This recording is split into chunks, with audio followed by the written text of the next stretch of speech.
major change in the tone of the case against James Comey. It all happened in a hearing this morning on Wednesday in the Eastern District of Virginia federal courthouse. The judge was hearing legal arguments about whether the case could survive if Donald Trump just keeps tweeting about how much he dislikes Comey. Was he trying to silence him illegally, and that's why Comey's being prosecuted? But then, after about 70 minutes in court, that is when the judge nailed down some facts about how this indictment was brought.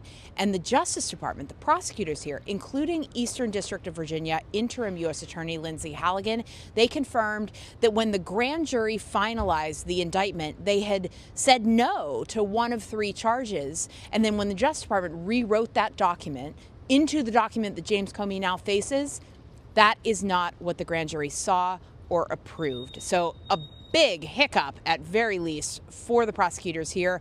Very real possibility as well that this will usher in a new slate of arguments from James Comey's team about why these charges against him should not survive.